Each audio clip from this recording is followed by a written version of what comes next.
Bismillahirrahmanirrahim. Assalamualaikum warahmatullahi wabarakatuh. Perkenalkan, nama saya Abdul Hakim. Saya dari Universitas Pancasakti, Fakultas Ilmu Pendidikan, dari Prodi Pendidikan Ekonomi. Adanya saya di sini, saya ingin menuntaskan salah satu ujian akhir semester dari mata kuliah Strategi Pembelajaran. Dan kali ini saya tidak membahas atau menjelaskan tentang suatu materi dari strategi pembelajaran, tapi saya akan menjawab dari soal-soal yang telah diberikan dari dosen pengampu saya. Berikut ini jawaban dari pertanyaan tersebut.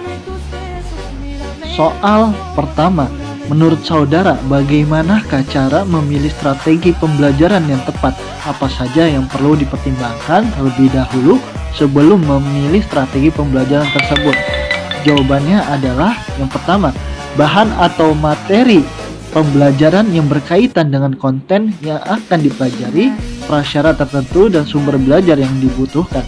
Yang kedua, pertimbangan dari sudut siswa, strategi yang dipilih harus sesuai dengan situasi dan kondisi siswa, seperti tingkat kematangan siswa, minat siswa, dan gaya belajar siswa. Yang ketiga, pertimbangan dari strategi itu sendiri berkaitan dengan jumlah strategi yang akan digunakan, strategi terbaik, serta efektivitas dan efisiensi strategi yang akan digunakan. Soal kedua, apakah strategi pembelajaran peningkatan kemampuan berpikir cocok digunakan pada setiap jenjang pendidikan? Utarakan pendapat saudara. Jadi jawabannya adalah menurut Listen dalam Sanjaya 228 bahwa berpikir thinking dalam proses mental yang lebih dari sekadar mengingat, remembering, dan memahami, comprehending. Berpikir menyebabkan seseorang mencari informasi di luar yang didengarnya. Misalnya kemampuan berpikir seseorang dalam menemukan jalan keluar terhadap masalah yang dihadapinya. Soal nomor 3, apa yang akan saudara lakukan ketika strategi yang saudara terapkan ternyata tidak dapat membangkitkan motivasi siswa dalam belajar sehingga berdampak pada nilai akhir siswa? Apa tindakan saudara jika menemukan kasus demikian? Jadi jawabannya adalah yang pertama, tingkatkan kualitas guru, kami yang sebagai guru.